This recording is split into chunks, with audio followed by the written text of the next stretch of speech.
We have a great panel for this program. So first, I'd like to introduce each one of them.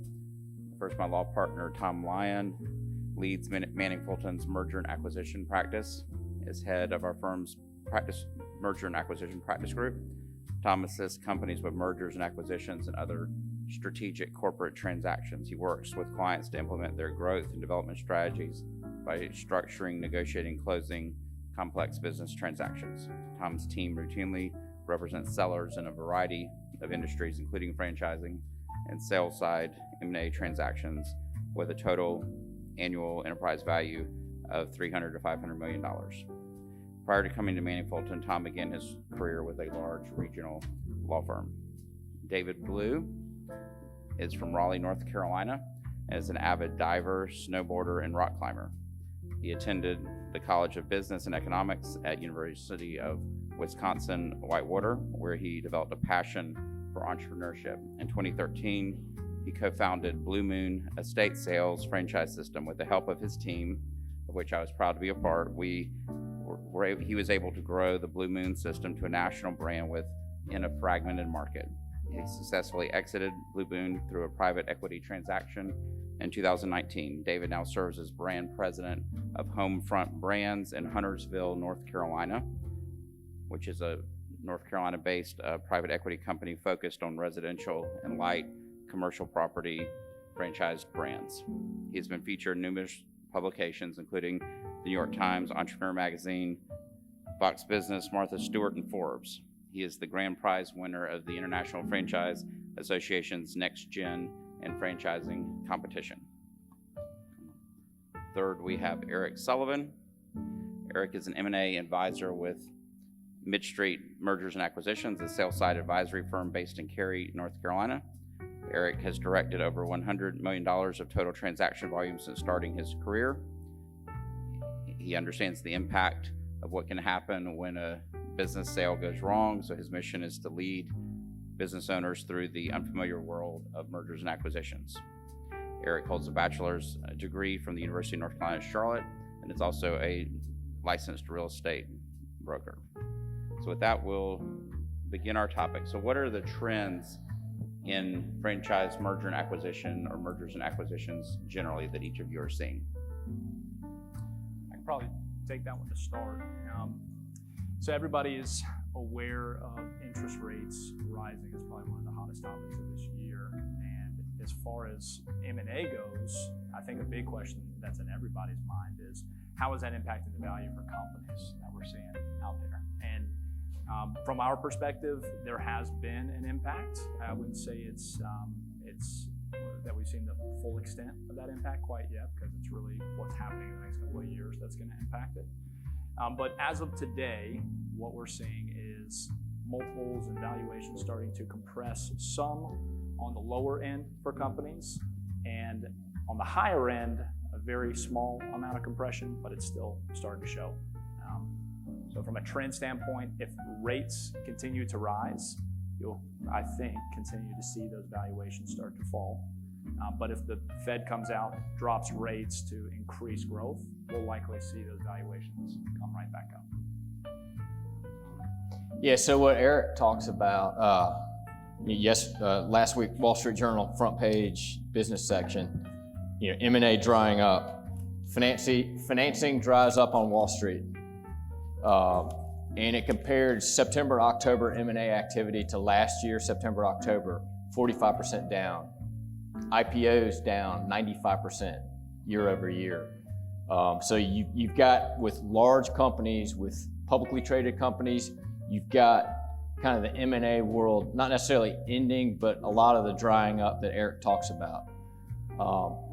Contrast that, we represent a 50-unit franchisee. They're backed by private equity. They're owned by private equity and institutional investors.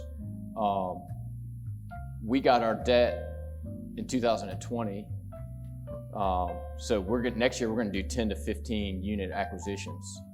This year we did 10 to 15. This particular client is in an industry that's not touched by inflation. Their numbers this year are skyrocketing. Last year was great. They're in an industry that has not been impacted they've got cash on their balance sheet. They can do acquisitions either with relatively inexpensive debt, historically, or their own cash. So the answer is probably somewhere in between. What you see in the Wall Street Journal, the $1 billion, the $20 billion deals, and then this particular client that is going to continue to do acquisitions, somewhere in between. I wrote down a couple factors. One is the industry. You look at some industries have been impacted this year. They're capital intensive, and so the cost of debt really impacts them, or inflation really impacts them. But there's some industries that are having great years. You also look at the quality of the asset. There are some companies that everybody wants to buy. So no matter what you read in the Wall Street Journal, someone wants to buy them. We're doing a transaction that'll close in 2 weeks where they had private equity funds and strategic buyers lined up. They got a higher multiple, 11 times, than they got last year when they went to market. So if you are a quality asset, there are still buyers out there. And this particular one, it's a 15-unit retail asset. They're non-branded, but they've got great metrics, and they're in a great geographic footprint. And then another is the size, and that really talks about kind of the difference between a company that's $5 million in EBITDA, $3 million in EBITDA, and kind of the publicly traded companies that are hundreds and billions of dollars of EBITDA. Multiples go down as the size of the deal goes down. And because of that, these smaller deals aren't impacted as much because they didn't have ridiculous valuations to start out with. They didn't have the 20 or 30 times that you may see in technology, for example. So what I wrote down is kind of factors thinking about if you're going to exit in the next year, what industry you're in, whether you're a quality asset, and I think that's a lot of what we're going to talk about probably for the balance of the hour, and then the size. Really what you read about for public companies and large companies doesn't necessarily impact kind of a mid-sized business. Excellent. David, what are you seeing? Yep. Can you hear me? My mic on. Here we go. So Homefront Brands, where I'm currently at right now, is a family private equity firm, and so we are actually going after very small brands. Think 5 units or less. And so what I've been seeing is there is a supply chain, or not a supply chain issue, it's supply and demand right now. So private equity companies are going after smaller brands to then put in systems and processes to franchise. So there's more upside to them and not as much risk to be buying a well-ran small brand right now. And that's exactly what we're doing at Homefront, is going after brands that may just have an FDD right now, or they have a sound business model, and then we're franchising them. So that's one trend I see right now. And then the company that did buy my previous business, they've been unable to acquire and add any new brands into that portfolio. And so, being a franchisor is a good place to be right now, as long as you continue to build good systems and processes in everything that you do, and can really show proof of concept, not just in your local market, but 1,000 miles away from you or 500 miles away, and to show that there's a solid business model in each market that you enter. So it's important to view why is it important to view your business as you're building it as an investor would look at it on the back end? I'll take that one, man. The most important reason is any buyer, when they take over your company or they take over your franchisor, everything is about risk for them. And so as you're building a company, you want to position it so that if somebody were to pick it up tomorrow, it would continue to run, continue to operate, without a whole lot of investment from you as the owner and the builder of that franchise. That's the most valuable thing to a lot of buyers. Size is a big piece of it, but also autonomy is a big piece. What kind of momentum does that company have behind it, even once we pull the owner out? So that's probably the biggest reason to be planning and thinking about it from that perspective. But I think it's also just a mental thing. You know, everybody wakes up and goes into their work every day. You operate your business as you operate as the owner, right? But when you take that third person perspective of the company, it allows you to see it a little differently, right? Just like when you're selling a house.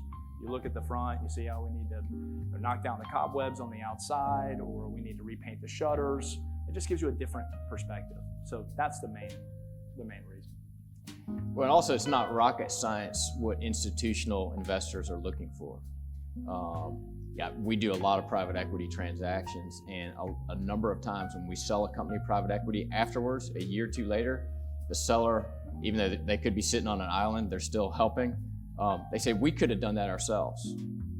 I mean, what a institutional investor will do is they'll professionalize the management. They'll make sure there's systems in place. They'll make sure the back office, as he said, kind of operates on its own. They want to buy companies that have good bones. The foundation is good. Everything is good. It just needs professional management, essentially. It just needs that CFO. It just needs maybe a couple of other people that if you're running a business 100% by yourself, just for this year, you're not going to hire. Kind of that longer term view. But I mean, it's funny how many times I've got a client afterwards saying, I could have done this myself. I didn't need the private equity fund to do this. Yeah, the only other thing I'd say, they look at that company, they want the good bones, and they want to take it and pour rocket fuel on it, see it grow. Yeah, they're going to invest immediately in employees and team members that have the highest ROI. So they're going to double down on your franchise sales directors. You know, they're going to double down on marketing spend for brand dev initiatives. You know, all the things that are challenging to do when you're a small franchisor in terms of not having enough capital. They're going to throw that rocket fuel right in there and really shorten that ramp up time, which would have taken you maybe 5 years. They'll do it in 1 year.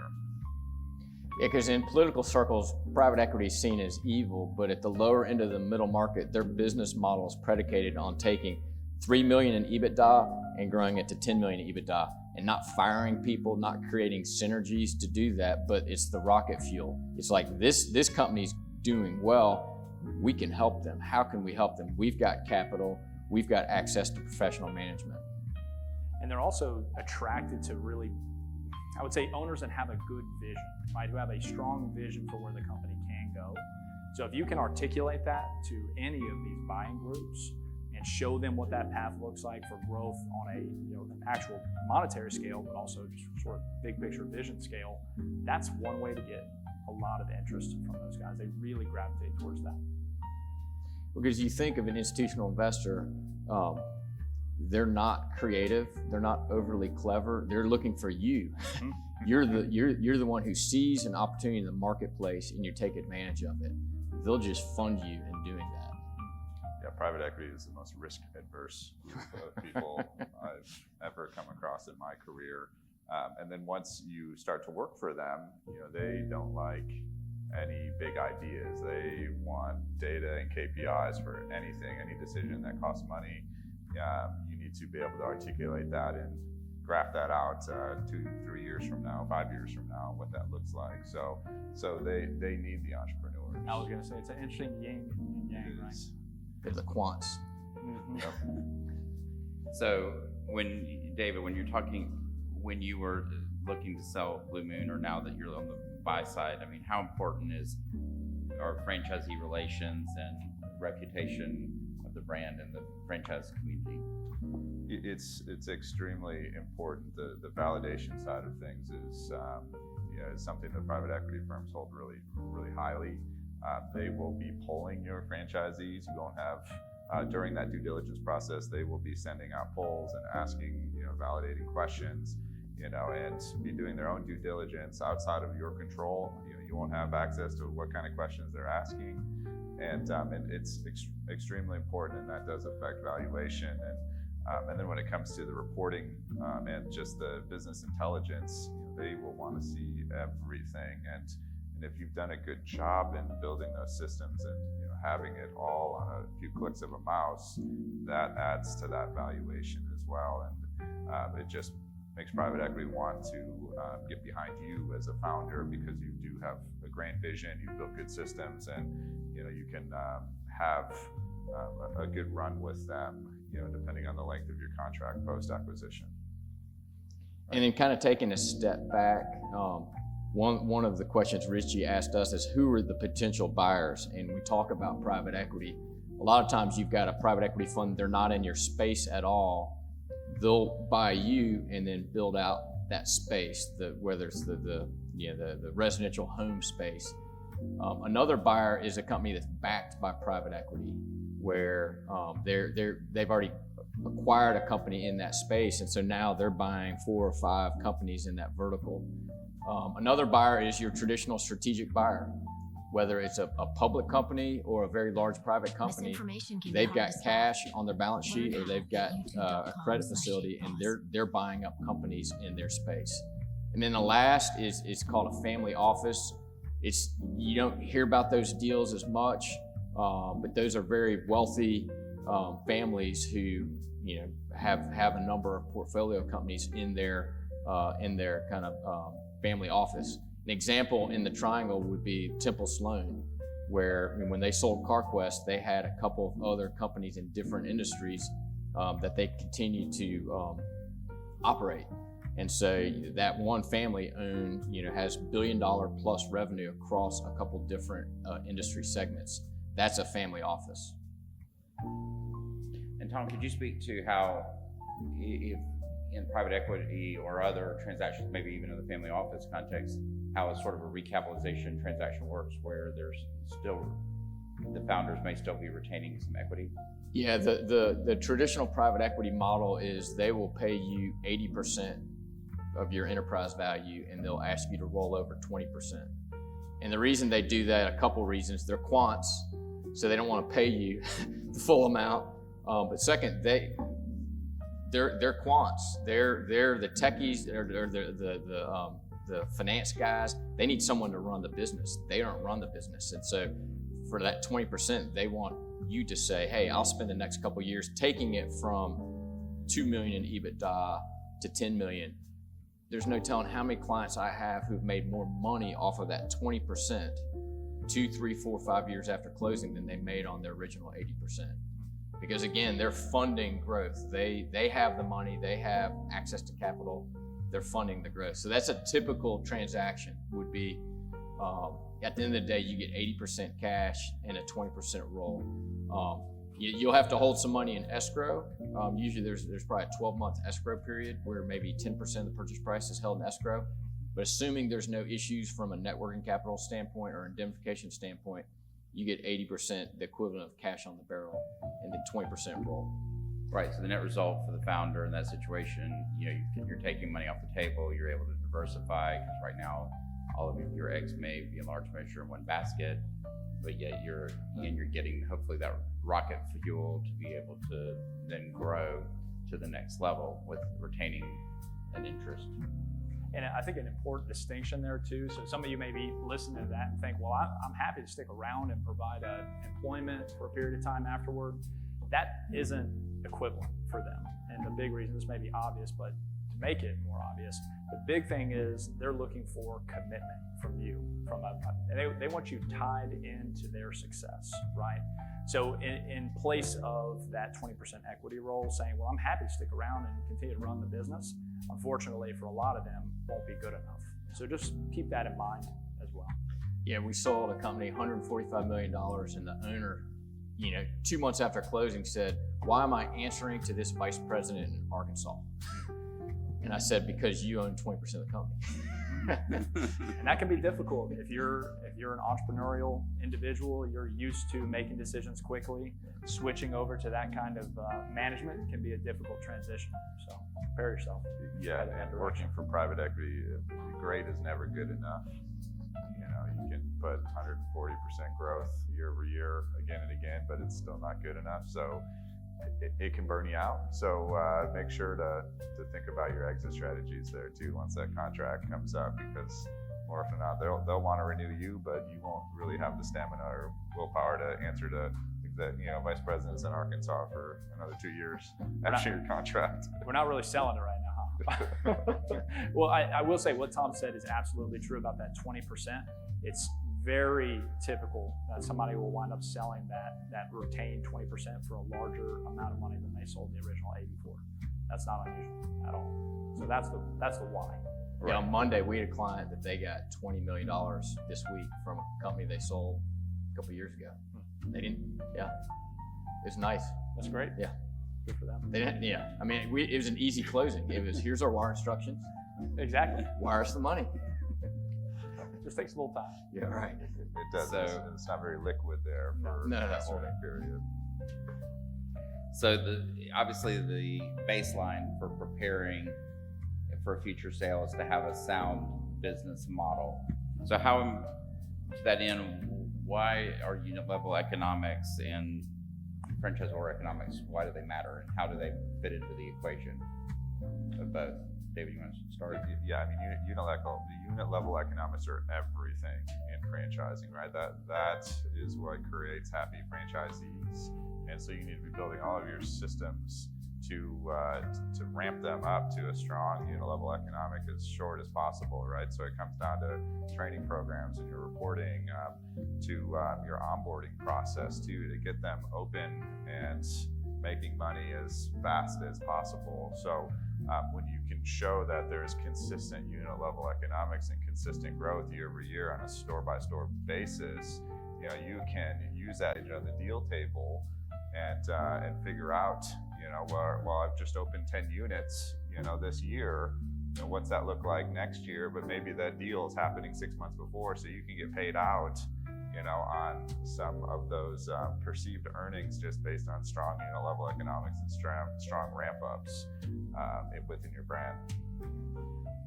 Yeah, I think that's perfectly said. The unit level economics, how the individual franchisee is doing, is the most important thing that anyone's going to be taking a look at, most likely. Your systems can be great, but if it's not bearing fruit on that individual franchisee level, then there won't be as much interest. I mean, as he said earlier, it's the buyer doesn't want any risk. So how risky is your EBITDA? What's the chance your EBITDA is going to be that amount or higher the next year? Yeah. Right. I mean, the reason that you read in the Franchise Times magazine or so forth about a certain level of EBITDA multiple, which, first of all, these are private transactions, generally speaking, so you don't know if that's true or not, versus people bragging around the water cooler is what they think their friend got in evaluation. But to Tom's point is an excellent observation, because unit level economics matter in twofold, right? They matter as far as the strength of the concept and franchisee satisfaction and the consistency of that income stream, which is what's funding those royalty payments that are funding the debt that the private equity firm borrowed in order to pay you what they paid you at closing. But also you need to be able to have a strong franchisor, and that's going to ultimately impact your own balance sheet and income statement as well. So what about concentration of sales or sales volume? What is the pros and cons of having large franchisees in your system when it comes to sell? If 20% of your revenue is coming from one franchisee, is that a good thing or a bad thing? It certainly adds a little bit more risk, especially if they're not strong validators in your system. I see that being risky in the eyes of a private equity firm. And then also, is it a strong model if only 2 owners are doing 20% of the total revenue within the system? So I would continue to work on building up the rest of the system and implement best practices from those top producers, and roll those out systematically to the rest of the brand, because that would be risky in the eyes of a private equity firm, from my opinion. Without a doubt, Yeah. risky. Right, so you would expect at the end of the sales process, I mean, the sales process can go on for 6 months probably by the time that you first engage advisors to be able to start shopping your concept to potential buyers to a successful conclusion. But towards the end of that, I mean, you would expect that they're going to secret shop your franchisees, right? As far as franchisee satisfaction, to pull some sampling of franchisees and, say, hey, we're doing a satisfaction survey. They're not say, hey, we're buying the franchisor, but to be able to have an opportunity to secret shop and to hear what the experience is going on at the franchisee level. So what about when you're in the sales process and you're doing due diligence and you have this wonderful buyer that you're sure is going to buy your business, and then they start asking you tough questions and you've identified problems? What should you do? Do you hit them straight on? Do you talk around them? Do you play them down? What do you do?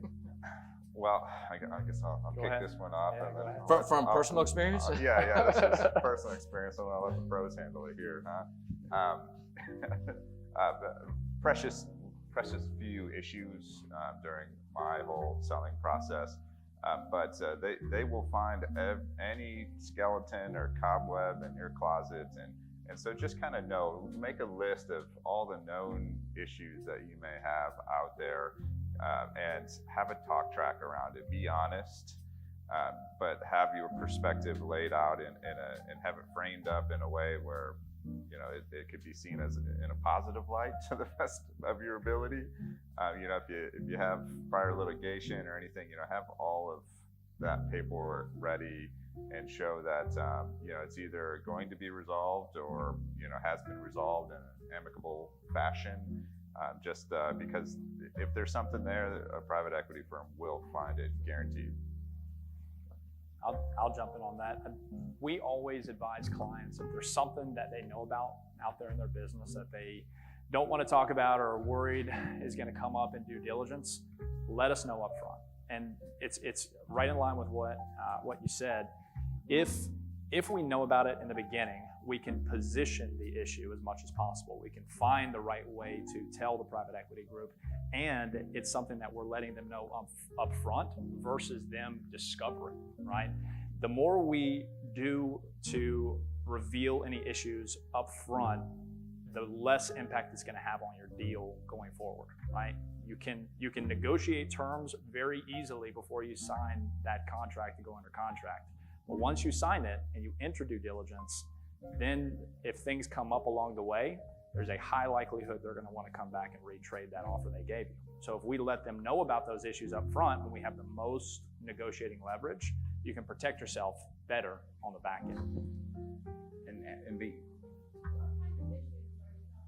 I'll give you an example from 20 years ago. So the statute of limitations is wrong. But the how am I going? So the prospective franchisor, we're representing the buyer of this franchise system, and I was brought in by my partner to do due diligence on the franchise system. Come to find out they never been registered in California. They're based in California, and so ended up my partner, he can't buy this, and the client was used to being told they couldn't buy stuff, they couldn't buy companies. But he tried to go back on his plane back from California, and they didn't close the deal, right? Because they were out there ready to sign it, but they were buying the lawsuit. Could that have been resolved? Sure, that could have been resolved in advance. He could have gone through the process of resolving in California, maybe had some FTE and close the people and give them a rescission right, and see if they could stay in the system, and then do the transaction. But because the seller never bothered to tell anybody about it, he lost credibility. There's no credibility. At the end of the day, that's what you're investing in, particularly in a transaction where there's a rollover component. That 20% that's being rolled over, as part of it, is testing the credibility of the person, but they're willing to sell you a pig in poke, if you will, here, then you should walk away.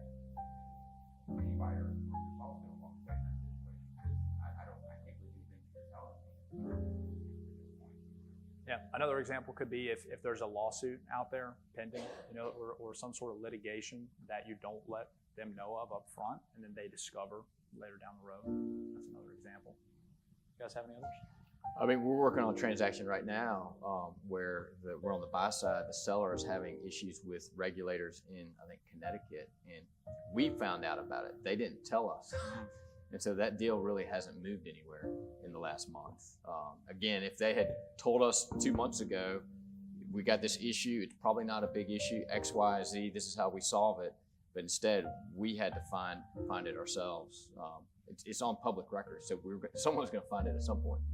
It can even go outside of the sort of legal aspect of it. It can be something as simple as you've got a key individual in your company who is really important to the operations, and they recently let you know that they're planning to retire, and we don't let the group know that up front, and then they discover it in their interviews almost right up at the closing table. That can really derail a deal potentially if they're relying on that person to take the reins and run. Just like you have for many years. So that's another potential. And I'll just give a super simple example is not disclosing franchisees properly. Not giving them the 14 days to sign the receipt, and you're signing it too early, or you forget to date a page. A lot of those little things can negatively impact you later on when you're going to sell your business. So this we get time to talk a little bit about due diligence. We'll skip ahead to what due diligence is a natural place. So what are they going to do? When you're doing due diligence, you're going to provide, typically in a virtual data room, file sharing format, a bunch of documents, have management presentations with the investors so that they have an opportunity to understand your business and address these issues. So I'll talk a little bit about legal due diligence. They're going to look at your FDD, your compliance, who your counsel is, so somebody that's experienced in franchising. They're going to perhaps audit your FDD, right? So they may hire their own attorney to look at that, right? We've done that for private equity firms where we get hired to review the franchise documentation of the potential target. Their lawsuit history, not necessarily that you don't have any lawsuits, right? But what are these lawsuits about? What are the magnitude of them? How many lawsuits are there compared to the overall system? The ability to distribute through alternate distribution channels. So as we talked about a little bit yesterday, and Carly in my presentation, is what is the ability of the brand to be exploited in other ways? If they want to be able to, if you're a food concept, and can I sell frozen entrees in the supermarket or not, right? I mean, maybe I want to be able to do that. Maybe that's part of my vision for buying this brand. So does the franchise agreement allow me to do that, or would that be competitive with my franchisees? The ability to sign the franchise agreements. So you want to make sure your franchise agreement allows for you as the franchisor to be able to do the transaction without franchisee consent, because otherwise we'd have to go get the consent of each franchisee, and that would be an opportunity for them to, as the economists call it, rent seek, aka want something financially or otherwise in exchange for their consent. And make sure you followed your corporate formalities, and have the ability to recommend having a shareholder agreement if you have multiple shareholders that gives you a buy-sell right with a drag and tag along, so that when the majority wants to sell, that everybody has to sell, because otherwise, again, there's a rent-seeking opportunity for the minority investor to say, I don't want to be bought out. But in turn, the minority investor that's why we have a tag-along right in that agreement too, because we want to make sure that the minority investor isn't stuck rolling over and the majority gets a nice paycheck. So the tag-along right allows them to say, hey, if you're selling, I'm selling too, and I get my payday as well.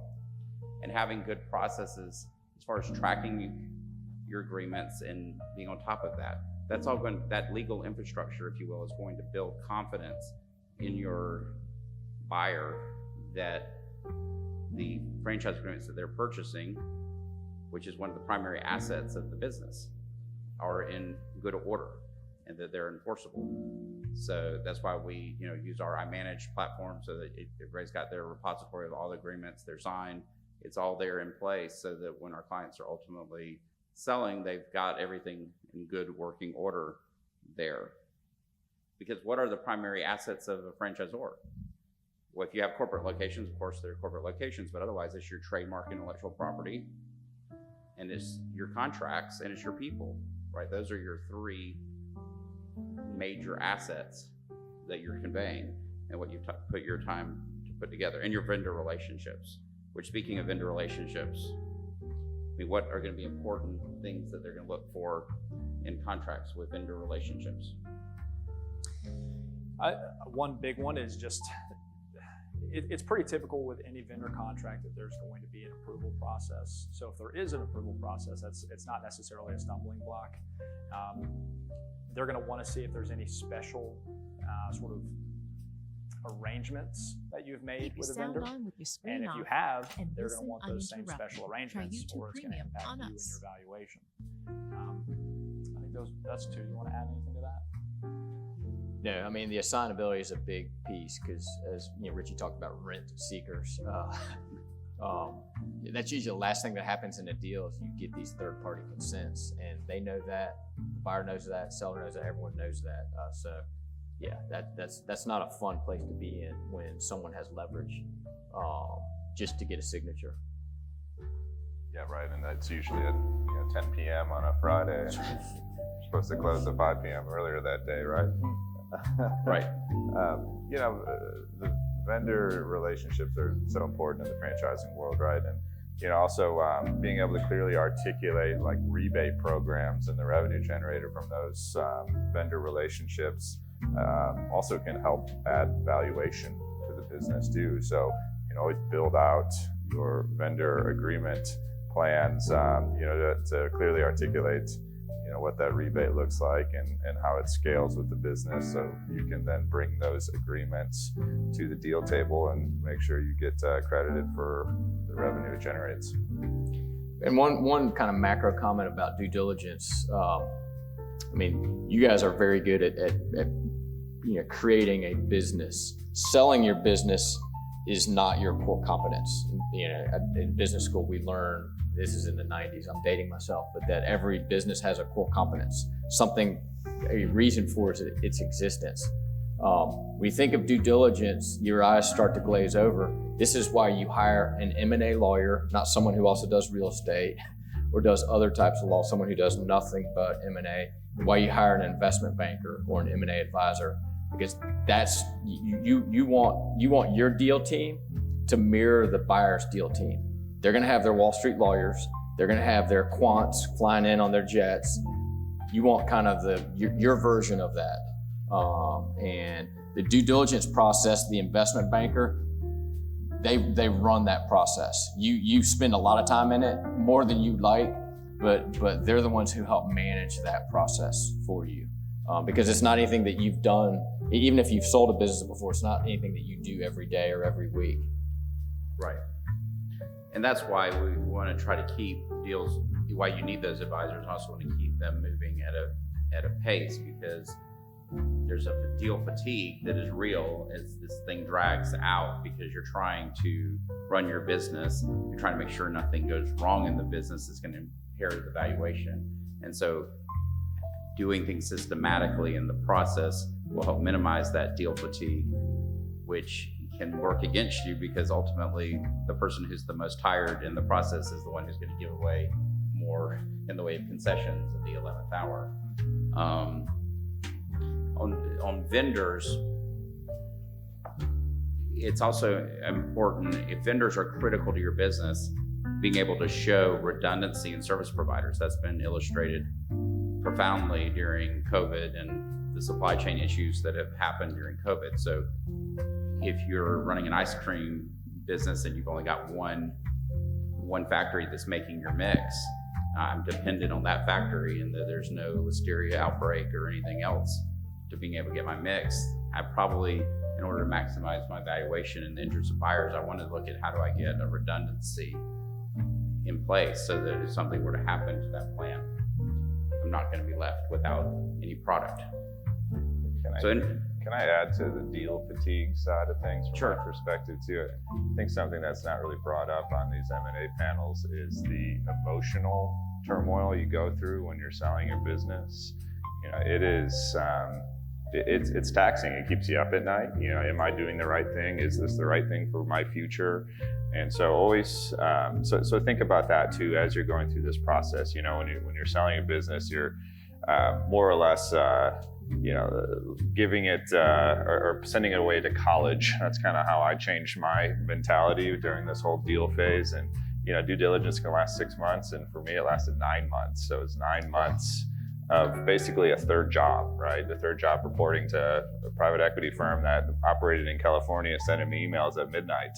You know, so that deal fatigue is real, and it does take a pretty big emotional impact on you as well.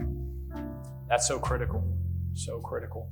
Please internalize that as much as you can, because the emotional toll is real and severe. And the best way to get through it is, one, to be prepared for it ahead of time, and two, to keep your eye on the end goal, whatever that is for you. If it's rolling over the money so that you can grow the company, keep your eye there. If it's retiring so that you can spend more time with family, keep your eye there. Whatever it is, that will get you through, but it can be difficult. I want to add one more thing to the due diligence period. Just the due diligence process in general. If you want to be as prepared as possible, it really comes down to your documentation, your books, your records. So it's a very general thing to say, but just have your house in as good of order as possible before you enter this process. It's not fun when you get a due diligence request and you have to go create half of the items on the list, and most of it is, or most of the things on there are things that you should already have. So you probably know the stuff that I'm talking about that you haven't quite done yet. Maybe you haven't gotten to your meeting minutes. Maybe you don't have your articles of incorporation clearly laid out somewhere where you can grab them at a moment's notice. Just have your documentation in as good a shape as you possibly can. I had a due diligence response the other day for a seller that I'm representing, and the seller tried to do it themselves, and so they just had NA, lawyer, and accountant, things like that written. I'm like, that's not a response. Those are just plans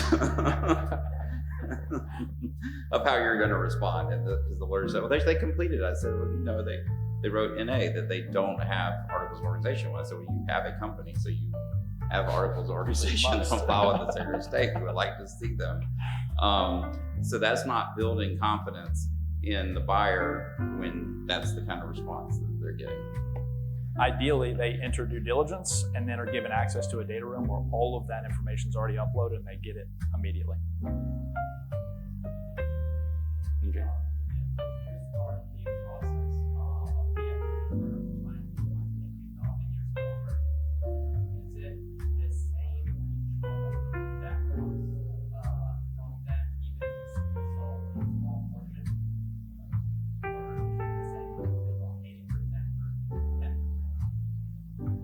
Yeah, so we do see a number of deals that are not the 80-20, that are maybe minority investments. What's frustrating for a seller or a company that's issuing the equity is the institutional investor still wants a lot of control. So there's not that much difference in the amount of control of 25% versus 45% versus 55%. I mean, there's going to be a lot of control, which it's frustrating. They've got their systems in place. They're, as he said earlier, risk. They're trying to de-risk that investment. So I wish it was it was almost a purely linear control versus the percentage. But you get an institutional investor, they call it minority veto rights. They're gonna have a list of 25 things that you can't do without their consent, and it's big stuff like you can't borrow money, you can't bring in new management, you can't fire management. I mean, it is a list of things that you can't do just because they invested 25%. Absolutely true, which is why it's so important when you're searching for one of those groups or you're planning to partner with someone that the relationship between you and who you're going to be working with is, one, clear, right? You set the expectations ahead of time, you know what those are. But two, that they feel like somebody you can work with, because you're going to be working with them for a very long time, sometimes as long as 5 to 7 years. David, I'm sure that's something that you could talk to as well. Yeah, I mean, the relationship is everything, right? I mean, we're a family office now, or I work for a family private equity firm right now, and we do take majority interest in all of these young brands, but we do have the founders as presidents of each one of those brands. So they have some control, but ultimately we position it so we have control of the brand going forward. So, I mean, you can structure a deal in an infinite number of ways, but if you're bringing in private equity, especially, they will want control, and they will have control through one way or another.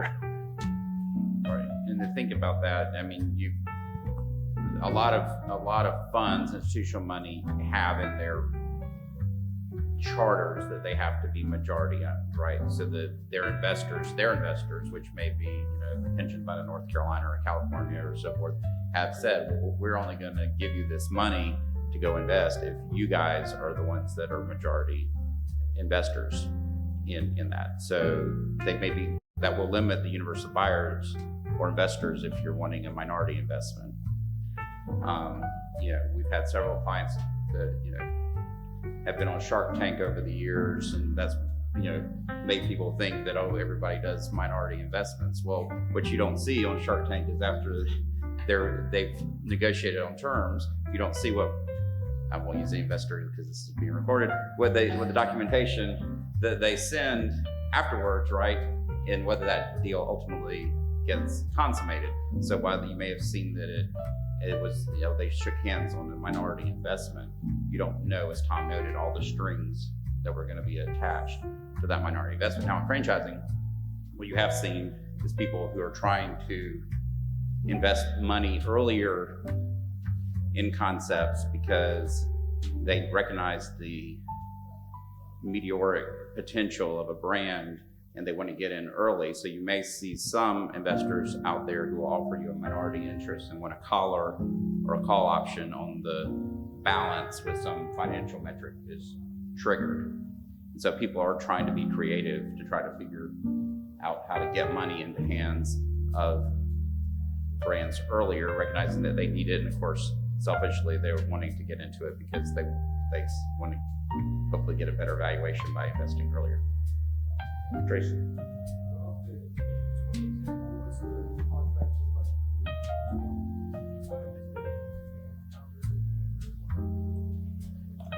Yes, so you're essentially rolling 20% of your equity into the buyer. And so you're now becoming a shareholder of the buyer. And so that 20% is valued as if it were 20% of your company. So we're working on one right now. So his question is that 20% contingent on different things? We're working on one right now where the buyer wants the right to buy you back at the closing value if you leave the company for any reason. And our response is, so you're talking 5 years from now when we've built this, this was worth 10 million, now it's worth 45 million, you buy us back at 10 million? We don't think so. Or you fire us a day before you exit for $200 million? Yeah, we don't think so. So will they propose that? Absolutely. Because they want to do anything possible to have you stay on if it makes sense for them.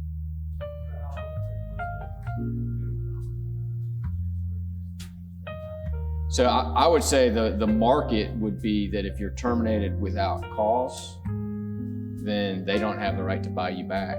Or if they do, it's got to be at the current value, and they've got to pay you something like cash on the dollar or on the barrel. It's almost a disincentive for them to do it. But if they terminate you for cause, like you shot someone, kind of all bets are off. So, but you do end up negotiating kind of that piece. What does it look like? How are you terminated? how is it valued? Is it valued at what you kind of bought into it, or is it valued at a higher? Those are all negotiated. That's the fun stuff we get to work on. And it varies, right? And it may impact who your universe of buyers are. So if we've had clients from time to time who Tom and I have worked on where they want to retire, right? They don't want to be involved in the business. There's some potential buyers who that's not going to be okay with. Others may have an entrepreneur in residence that they're sitting around looking to buy a company for that person to run, that they've already got somebody in the bullpen, if you will, ready to run the business. So that's going to be a good match there, assuming the valuation comes in, because they're going to be able to achieve their objective, step away right away. Or it goes back to what he was saying earlier, where you outline, say, hey, I'm willing to stick around for a couple of years, make sure there's a good transition, and we get my COO trained to run the business. They like the COO. They're fine going with that. Then those restrictions may be less onerous after year 2 once that transition's made. And I think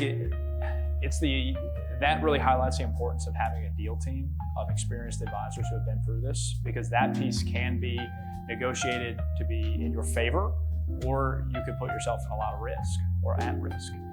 Those are put and call options is kind of the term for them. But in most cases, you're going to work something out that is aligned with how long you're planning to stay with the group. And that's, if you can't come to terms on that, that would be what we would call probably a deal killer in some cases, because it's extremely important. It can put you at a lot of risk. So I think that takes us for the remaining time to talk a little bit about employees and the importance of employees.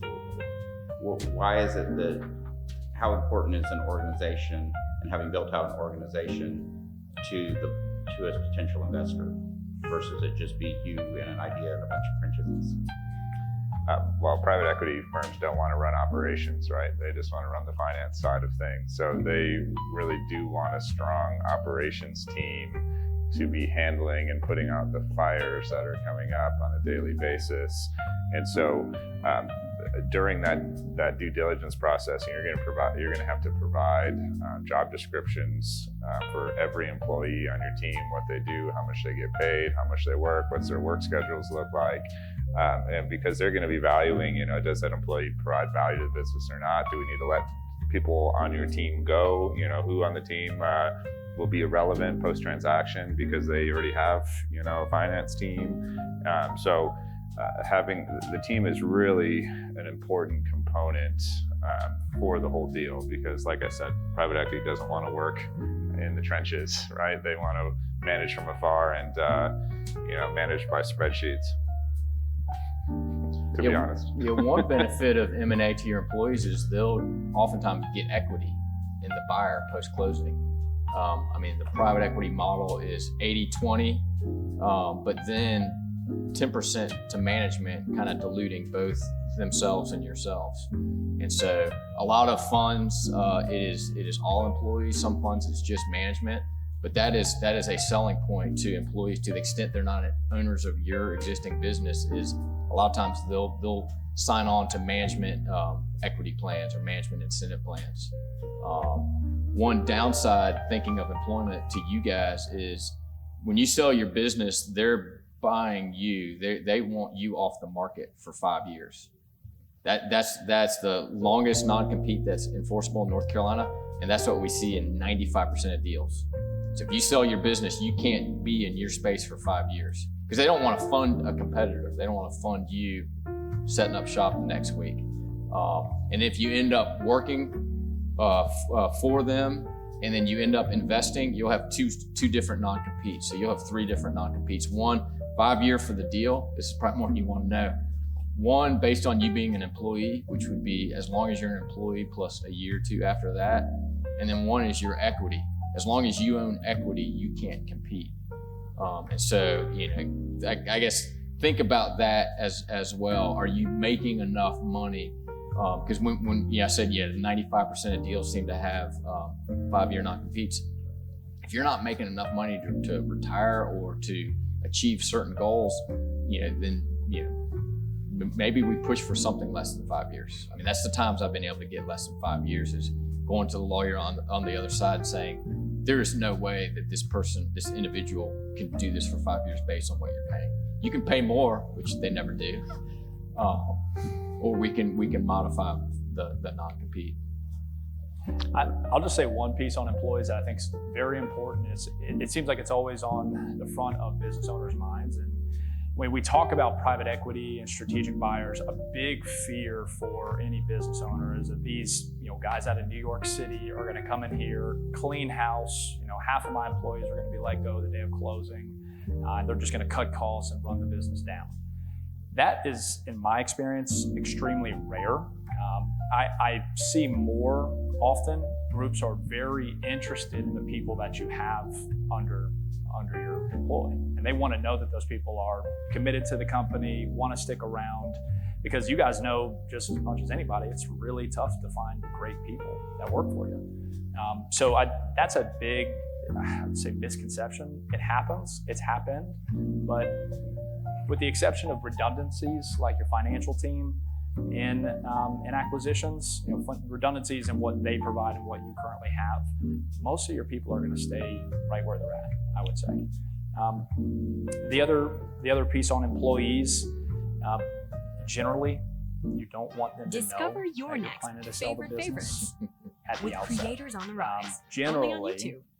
the only people who might know that you're planning to sell would be very key members of the management team. This could be one or two people. And those people are often important during the due diligence process, helping you because you got a full-time job as well. So that's important as well. Usually want to wait until right before it closes or after closing. There's a very specific process for how we let employees know what's going on in a way that creates a smooth transition and gives the buyer a chance to show how great they're going to be. One other small caveat, an interesting, or I should say a benefit for employees, in addition to getting stock options, is also they often get better benefits when the institutional investor takes over. I'll just add that that whole process of holding back information from a team that you probably hold very close to you also adds to that emotional turmoil too. You feel like you're hiding something from very important key people in your life and help build your business too. So one other item I'd like to just talk about on teams is a lot of the firms that are buying will have an anti-poaching clause in there too. So if you leave the company at any time, you cannot influence any of your previous team members to come join you on your new venture without some pretty strict penalties. And it's usually 5 years as well. Yeah, 5 to as long as you own equity. Right. The Twitter acquisition has been a good case study this year of how you might not want to do due diligence, right, and employee retention as well. But at its core, I mean, that was the risk that somebody took by making a bid on a company that was losing money and didn't really know how much it was losing and didn't have an opportunity to do due diligence because of the sort of hostile takeover of the business. Obviously, that's not what you don't usually have. You don't have hostile takeovers in a private company context, but it's illustrative is because you can follow it in the press here of that kind of, oh, we're paying $400 a person for lunch for our employees. I mean, that you would think you would know that before you bought the business, before you closed on it. But who am I to guess? It's like I guess the world's richest man. But you want to make sure that your management team is hungry post-closing and wants to be involved, and that particularly because you're having a rollover investment, and the private equity guys want to make sure that they're going to be hungry. So if you're thinking about making bonuses to your team as far as closing bonuses, you want to make sure that they're getting enough to know that you appreciated what they did during your ownership, but not enough that they're not going to be interested in continuing with the business. And sometimes you'll see those as retention bonuses paid out of the escrow, right? Did you see that sometimes where you paid out of the escrow fund so that your interests are aligned with their interest of getting that second tranche of money released to you? Which generally doesn't release for 12 months after the sale. Let's see. One thing we did not talk about was insurance. why is insurance important? Your insurance that you have in place now, how does that impact later as far as your ultimate sale, like with reps and warranty insurance and this kind of thing? Okay, so reps and warranty insurance, we're throwing a lot of things out. Rep and warranty insurance is what you see in transactions that are usually probably 10 million in enterprise value and above. And that is, we talk a number of times about the buyer doesn't want to assume any risk. This is an insurance company that's really assuming the deal risk. And Richie and I started this in the 90s where rep and warranty insurance did not exist at all. We're seeing it in a lot of transactions. It's not that expensive. And so think about, you sell your business for $10 million, the buyer, there ends up being an issue post-closing. Maybe an employee comes and sues. What happens? Who pays for that? You sell your business $10 million, who pays for that $200,000 lawsuit? Well, the buyer's got to try to figure out a way where you guys pay for it, you the seller. And rep and warranty insurance is really having a third party go in and fund that. Again, you only see it in kind of larger deals. I would think it's probably a $200,000 policy. So it makes sense when you're selling for 20 million or 40 million. If you're selling for 5 million, the numbers don't work as well. But a lot of what we work on as lawyers on deals is risk allocation between the buyer and the seller. When I represent the buyer probably as often as I represent the seller, so I can say this somewhat agnostically. The seller typically is on the hook for 10 to 20% of the purchase price. That's just kind of a rule of thumb. The smaller the deals, the percentage goes up. We've gotten away when we're buyers on the seller being 100% of the purchase price. I don't recommend it. But usually 10 to 20% of the purchase price you're going to be on the hook for personally. So if there's an employee issue, you're going to have to fund it. That happened before closing. When we're on the sell side, we say you, the buyer, need to do your diligence. We've talked about diligence. At some point, you need to be comfortable with the business.